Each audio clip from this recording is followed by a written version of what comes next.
Hello everyone. అందరికీ నమస్కారం అండి.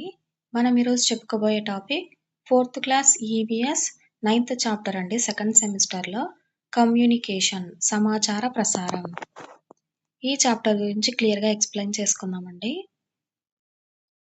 భావనలను, అనుభూతులను వ్యక్తం చేయు ప్రక్రియను భావ ప్రసారం అంటే కమ్యూనికేషన్ అని అంటారు. యొక్క భావనలు మరియు అనుభూతులను వ్యక్తం చేసే విధానాన్నే మనము కమ్యూనికేషన్ భావ ప్రసారం అంటారు. భావ ప్రసారం అనేది 2 రకాలుగా ఉంటుంది. ఏంటేంటవి? వ్యక్తిగత భావ ప్రసారం అంటే 1-to-1 కమ్యూనికేషన్. సెకండ్ వన్ బహుళ సమాచార ప్రసారం పోస్టల్ సర్వీసెస్. ఓకేనా అండి. భావ ప్రసారం 2 రకాలు. ఏంటవి? 1-to-1 communication, postal services. వ్యక్తిగత భావ ప్రసారం కొరకు మనం వివిధ పద్ధతులను ఉపయోగిస్తాము. అంటే ఈ 1-to-1 కమ్యూనికేషన్ కోసము మనము వివిధ రకాల పద్ధతులను ఉపయోగిస్తాము. ఎగ్జాంపుల్ ఏంటి? పోస్ట్ కార్డ్, ఇన్‌లాండ్ లెటర్ ద్వారా పోస్టల్ సేవలు. వీటిని మనము వ్యక్తిగత భావ ప్రసారం కోసము ఉపయోగించే పద్ధతులు. ఇక్కడ చూడండి, పోస్టల్ సేవల ద్వారా భావ ప్రసారం అంటే ఈ పోస్టల్ సేవల ద్వారా భావ ప్రసారం కమ్యూనికేషన్ ఎలా జరుగుతుంది అనేది తెలుసుకుందామండి. ఒకరితో ఒకరు వ్యక్తిగత భావ ప్రసార సౌకర్యం కోసం పోస్టల్ విధానం నెలకొల్పుట జరిగింది. అంటే ఒకరితో ఒకరు మాట్లాడుకోవడం కోసము ఈ వ్యక్తిగత భావ ప్రసార సౌకర్యం కోసం పోస్టల్ విధానం నెలకొల్పుట జరిగింది. భారతదేశంలో వేల సంఖ్యలో పోస్ట్ ఆఫీసులు ఉన్నాయండి. పోస్ట్ కార్డు, ఇన్‌లాండ్ కవర్ ఉత్తరాలు, పోస్టల్ కవర్లు ప్రజల మధ్య వ్యక్తిగత భావ ప్రసారం కోసం ఉపయోగపడుతున్నాయి. అంటే ఈ భావ ప్రసారం అంటే ఏంటంటే అండి, ఫస్ట్ మనం ఒక విషయాన్ని ఒకరితో చెప్పుకోవాలి. ఏదైనా మన అనుభూతులను కానీ, ఒక విషయాన్ని కానీ ఒకరితో ఒకరు చెప్పుకోవడమే ఈ వ్యక్తిగత భావ ప్రసారం. వీటి కోసము మనం యూజ్ చేసే సాధనాలు ఏంటంటే పోస్ట్ కార్డ్స్, ఇన్‌లాండ్ కవర్ ఉత్తరాలు, పోస్టల్ కవర్లు ఇవన్నీ ప్రజల మధ్య వ్యక్తిగత భావ ప్రసారం కోసం ఉపయోగపడుతున్నాయి. ఉత్తరంలో దానిని చేర్చబడవలసిన వారి చిరునామాను వ్రాయవలసి ఉంటుంది. అంటే అండి, ఇప్పుడు మనం వ్యక్తిగత భావ ప్రసారం జరగాలి అంటే మనము పోస్టల్ సేవలను యూజ్ చేస్తున్నామని ఇందాక చెప్పుకున్నాం కదా! ఆ పోస్టల్ సేవలు యూజ్ చేయడానికి మనము ఒక ఉత్తరంలో దానిని ఎవరికి పంపించాలనుకుంటున్నామో వాళ్ళ చిరునామాని మెన్షన్ చేయాలి. సో, ఆ చిరునామాలో మనం రాయాల్సిన అంశాలు ఏంటంటే ఫస్ట్ వన్ పేరు, తర్వాత ఇంటి క్రమ సంఖ్య అంటే ఇంటి నెంబర్, గ్రామం, ఏ ఊరనేది, ఏ మండలం, ఏ జిల్లా మరియు పిన్ కోడ్ నెంబర్. ఇవన్నీ మనము ఉత్తరం రాసేటప్పుడు ఎవరికి రాస్తున్నామో వాళ్ళ డీటెయిల్స్ అన్నీ రాయాలండి. ఓకేనా? Next pin code number. Pin code number అంటే ఏంటంటే దేశవ్యాప్తంగా ఉన్న ప్రతి పోస్ట్ ఆఫీస్‌కు ఒక సంఖ్య ఇవ్వబడుతుంది. దీనినే పిన్ కోడ్ అంటాము. అంటే మనం ఇందాక చెప్పుకున్నాం కదా! భారతదేశంలో చాలా పోస్ట్ ఆఫీస్‌లు ఉన్నాయి. వేల సంఖ్యలో ఉన్నాయి. సో, మనం వాటినన్నిటిని గుర్తుపెట్టుకోవడం కష్టమవుతుంది కదండీ! సో, ప్రతి పోస్ట్ ఆఫీస్‌కి ఒక సంఖ్య ఇస్తుంది. దానిని పిన్ కోడ్ అంటారు. పిన్ అంటే పోస్టల్ ఇండెక్స్ నెంబర్. పిన్ అంటే ఏంటి? Postal index number. ఈ పిన్ కోడ్‌ను అడ్రస్‌పై వ్రాయాలి. మనం చెప్పుకున్నాం కదా ఇందాక, ఇక్కడ లాస్ట్ పిన్ కోడ్ నెంబర్. ఈ పిన్ కోడ్ నెంబర్‌ని మనము అడ్రస్ దగ్గర రాయాలి. మనం అలా రాయటం వలన పిన్ కోడ్ సంఖ్య చిరునామాను కలిగి ఉన్న ప్రదేశంను సులభంగా గుర్తించుటకు వీలయ్యేలా చేస్తుంది. అంటే ఇక్కడ చెప్పుకున్నాం కదా!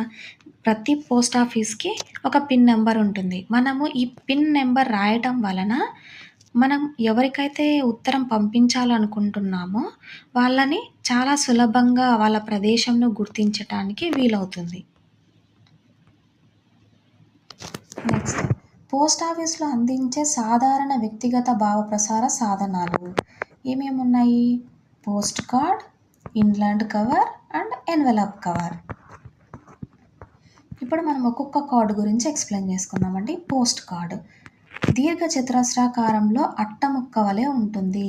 పసుపు రంగులోని షేడ్లలో ఉంటుంది.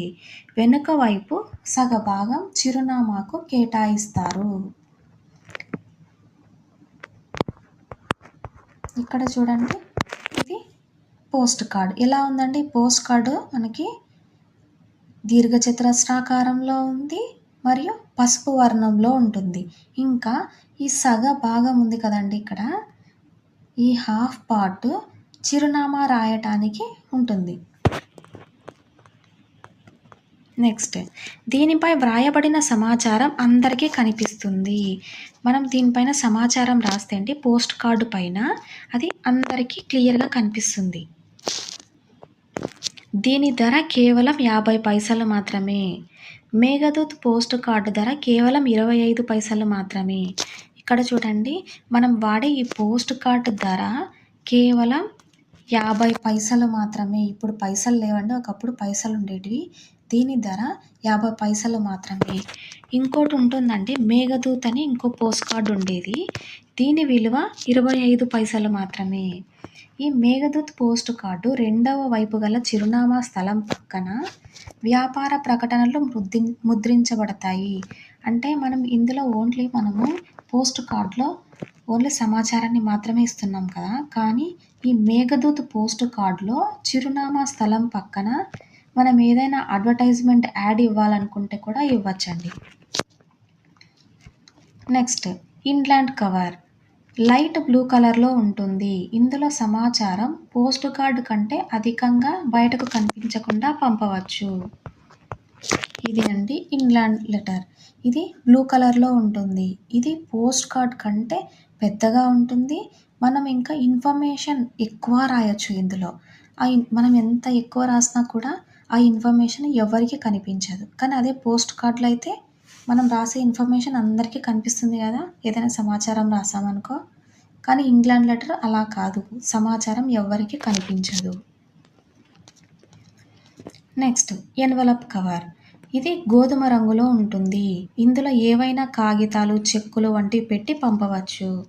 ఇది అండి, ఇది ఎన్వలప్ కవర్.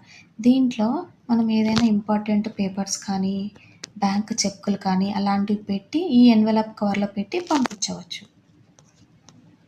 ఇవన్నీ వ్యక్తిగత భావ ప్రసారం కోసం, అంటే 1-to-1 కమ్యూనికేషన్ మనం వాడే సాధనాలు. ఏంటవి? Post card, England letter, envelope cover. Next, ఉత్తరం యొక్క ప్రయాణం. అంటే మనం ఇంతసేపు మనము లెటర్ వేటిపైన రాయాలి అనేది తెలుసుకున్నామండి. ఇప్పుడు మనం రాసిన లెటర్ యొక్క ప్రయాణం ఎలా ఉంటుంది? ఇక్కడ చూడండి, ఫస్ట్ ఏం చేయాలి? ఉత్తరం రాయటం. ఫస్ట్ ఉత్తరం రాయాలి, తర్వాత పోస్ట్ బాక్స్లో వేయటం, పోస్ట్ మ్యాన్ ఉత్తరాలను పోస్ట్ బాక్స్ నుంచి తీయటం, చిరునామాలను అనుసరించి ఉత్తరములను వేరుపరచటం. నెక్స్ట్, వాహనంలో వాటి గమ్యస్థానాలకు చేర్చటం, పోస్ట్ మ్యాన్ ద్వారా ఇంటికి ఉత్తరాల పంపిణీ. ఇక్కడ చూడండి, ఇంత ప్రయాణం జరగాలండి. మనకి లెటర్ మన చేతికి రావాలంటే, మనకి ఎవరైనా రాసిన లెటర్ మన చేతికి రావాలంటే ఫస్ట్ ఉత్తరం రాయటం, తర్వాత పోస్ట్ బాక్స్లో వేయటం, పోస్ట్ మ్యాన్ ఉత్తరాలను పోస్ట్ బాక్స్ నుంచి తీయటం, తర్వాత అడ్రస్లను బట్టి ఉత్తరాలను డివైడ్ చేస్తారు. నెక్స్ట్, వాహనంలో వాటి గమ్యస్థానాలకు చేర్చటం, పోస్ట్ మ్యాన్ ద్వారా ఇంటింటికి ఉత్తరాల పంపిణీ. ఇలా ఉత్తర ప్రయాణం జరుగుతుంది. నెక్స్ట్, మొబైల్ ఫోన్ సేవలు. వివిధ రకాల సమాచారం వేగంగా చేరవేయటం కోసం ప్రస్తుత కాలంలో విరివిగా ఉపయోగిస్తున్న పరికరం మొబైల్ ఫోన్. మొబైల్ ఫోన్లో వివిధ సదుపాయాలు ఉంటాయి. మనం ఇందాక చెప్పుకున్నాం కదా, ఆ లెటర్స్ రావాలంటే మనకి ఎంత ప్రాసెస్ ఉందండి. ఇక్కడ లెటర్ రాయాలి, పోస్ట్ బాక్స్లో వేయాలి, పోస్ట్ మ్యాన్ తీసుకోవాలి, తర్వాత అడ్రస్లను బట్టి డివైడ్ చేయాలి, తర్వాత వాహనంలో గమ్యస్థానాలకు చేరాలి, తర్వాత పోస్ట్ మ్యాన్ ద్వారా ఇంటికి రావాలి. ఇంత ప్రాసెస్ ఉంది. కానీ ప్రజెంట్ సమాచారం, అంటే ఇన్ఫర్మేషన్ ఏదైనా కానీ వేగంగా వెళ్ళటం కోసము విరివిగా ఉపయోగిస్తున్న పరికరం ఏంటి అంటే, ఎక్కువగా ఉపయోగిస్తున్న పరికరం మొబైల్ ఫోన్. మొబైల్ ఫోన్లో వివిధ సదుపాయాలు ఉంటాయి. ఏమేమి ఉంటాయంటే, కాన్ఫరెన్స్ కాల్ ద్వారా 2 కంటే ఎక్కువ మంది ఒకేసారి మాట్లాడుకోవచ్చు. కాన్ఫరెన్స్ కాల్లో ఆడియో అండ్ వీడియో కాల్స్ ఉంటాయి. అంటే అండి, మనము లెటర్స్ రాయకుండా ఇలా మొబైల్స్ ఫోన్లలో ఒకేసారి ఇప్పుడు నువ్వు లెటర్ రాసినా కూడా వెళ్ళేది ఒక్కరికి మాత్రమే. కానీ ఈ మొబైల్ ఫోన్ల ద్వారా మనము ఒకేసారి ఇద్దరు, ముగ్గురు కలిసి కాన్ఫరెన్స్ కాల్, అది వీడియో కావచ్చు, ఆడియో కావచ్చు. కాన్ఫరెన్స్ కాల్ మాట్లాడొచ్చు.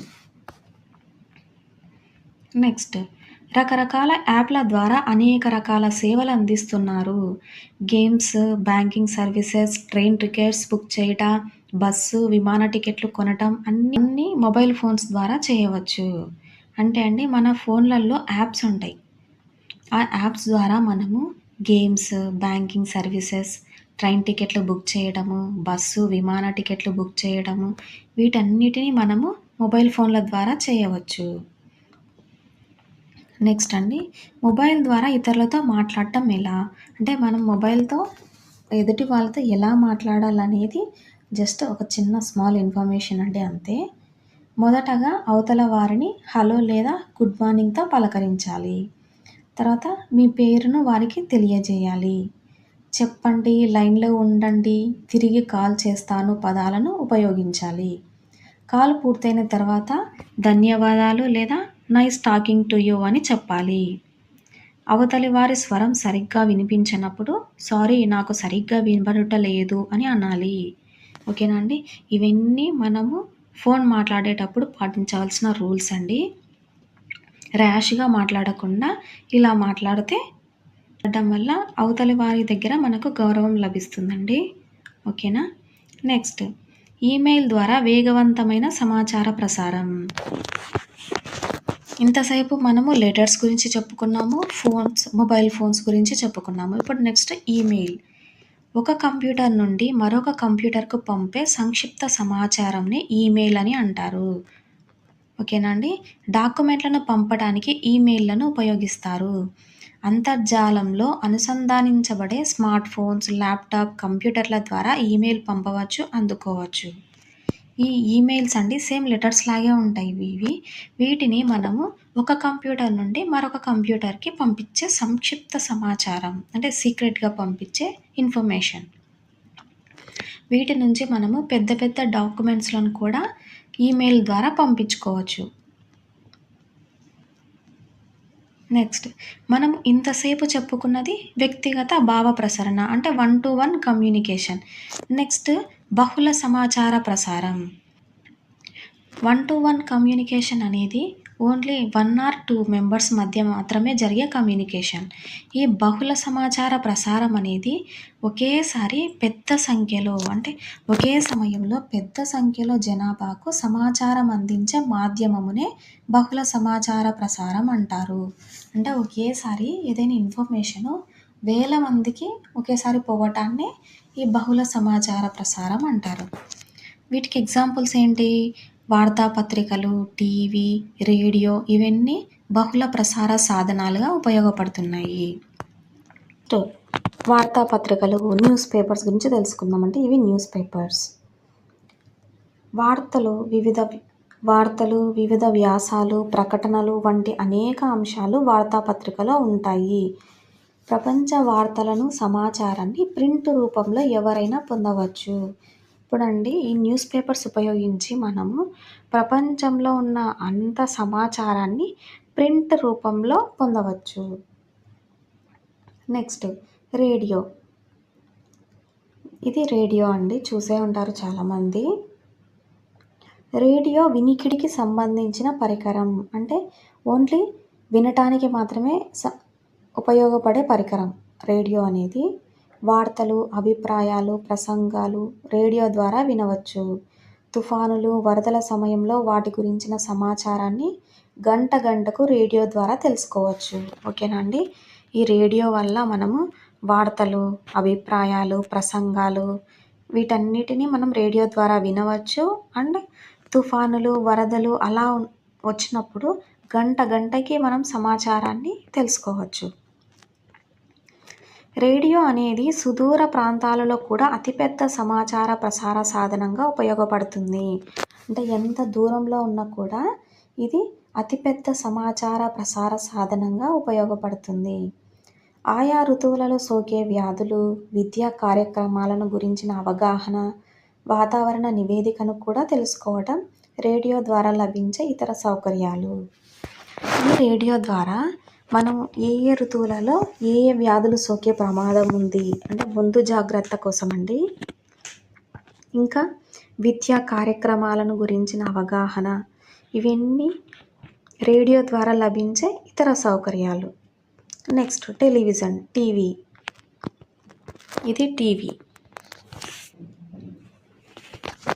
వినికిడికి దృష్టికి సంబంధించిన సమాచార ప్రసార సాధనం. అంటే మనం చూడొచ్చు ప్లస్ వినవచ్చు టీవీలో. ఓకేనా అండి. అందుకే దీనిని వినికిడికి దృష్టికి సంబంధించిన సమాచార ప్రసార సాధనం అని అంటారు. ప్రపంచంలోని వార్తలను అప్పటికప్పుడే తెలుసుకోవడానికి ఉపయోగపడుతుంది. ఇప్పుడు న్యూస్ పేపర్ అనుకోండి, అది ఏదైనా వార్త ఉన్నా కూడా మనకు న్యూస్లో ప్రింట్ అయ్యి పేపర్ పైన ప్రింట్ అయ్యి మనకు నెక్స్ట్ డేకి వస్తుంది. కానీ టీవీలో ఎప్పటికప్పుడు అంటే లైవ్ తెలుసుకోవడానికి ఉపయోగపడుతుంది. నెక్స్ట్ ఆధునిక సమాచార ప్రసారం ఆర్ సామాజిక మాధ్యమం. మొబైల్ ఫోన్లోని కొన్ని యాప్లు సమాచారాన్ని పంచుకొనుటకు ఉపకరిస్తాయి. వీటి ద్వారా ఒకేసారి వేల మందికి మన అభిప్రాయాలను, సమాచారాన్ని తెలపవచ్చు. అంటే అండి మన మొబైల్ ఫోన్స్లలో యాప్లు ఉంటాయి కదా, లైక్ ఇక్కడ చూడండి ఫేస్బుక్, ట్విట్టర్, ఇన్స్టాగ్రామ్, వాట్సాప్. ఇవి అండి ఈ యాప్స్ సమాచారాన్ని పంచుకోవడానికి ఉపయోగిస్తారు. వీటి ద్వారా ఒకేసారి వేల మందికి మన అభిప్రాయాలను, సమాచారాన్ని తెలుసుకోవచ్చు. మొబైల్ ఫోన్ల అధిక వినియోగం వలన అనేక సమస్యలు ఏర్పడతాయి. అంటే మొబైల్ ఫోన్స్ని ఎక్కువ యూజ్ చేయడం వలన మనకు అనేక సమస్యలు ఏర్పడతాయి. గేమ్లు ఆడుట వలన కంటి సమస్యలు, ఇయర్ ఫోన్తో సంగీతం వినటం వలన వినికిడి శక్తి దెబ్బతింటుంది. అంటే అండి మనం మొబైల్ ఫోన్స్లలో గేమ్స్ ఆడటం వలన మన కళ్ళు దెబ్బతింటాయి. అలాగే ఇయర్ ఫోన్స్తో సంగీతం ఎక్కువ వినటం వలన మన చెవులు కూడా దెబ్బతింటాయి. నెక్స్ట్ మొబైల్స్ ఫోన్ వల్ల ప్రయోజనాలు మరియు నష్టాల గురించి చెప్పుకుందామండి. ఫస్ట్ ప్రయోజనాలు ఏంటి? జ్ఞానం పెంచడం, చదువుకు ఉపయోగం, భావ వ్యక్తీకరణ సామర్థ్యం పెంపొందించటం, నెక్స్ట్ అత్యధిక సమాచారాన్ని గ్రహించుట. ఇవన్నీ మనకి మొబైల్ ఫోన్స్ వల్ల ప్రయోజనాలు. నెక్స్ట్ నష్టాలు ఏమున్నాయి? బద్ధకం కలిగించుట, తల్లిదండ్రులతో సమయం గడవకపోవడం అంటే ఎక్కువ ఫోన్తోనే గడపడం, తోటి ప్రజలతో సంబంధాలు తగ్గిపోవడం, పుస్తకాలు చదవకపోవడం, జ్ఞాపక శక్తి తగ్గడం, ఇతరులతో మాట్లాడకపోవడం, చదివే గంటలు తగ్గిపోవడం. ఇవన్నీ మొబైల్ ఫోన్స్ వల్ల నష్టాలండి. మనకి ప్రయోజనాల కంటే నష్టాలే ఎక్కువ ఉన్నాయి. సో మొబైల్ ఫోన్స్ మనకి ఎంత అవసరమో అంతవరకే వాడుకోండి. ఓకేనా అండి. ఇంతటితో ఈ చాప్టర్ కంప్లీట్ అయిందండి. నెక్స్ట్ వీడియోలో ఈ చాప్టర్ గురించిన బిట్స్ గురించి ఎక్స్ప్లెయిన్ చేసుకుందాము. Thanks for your support. Please like, share and subscribe my channel. Thank you.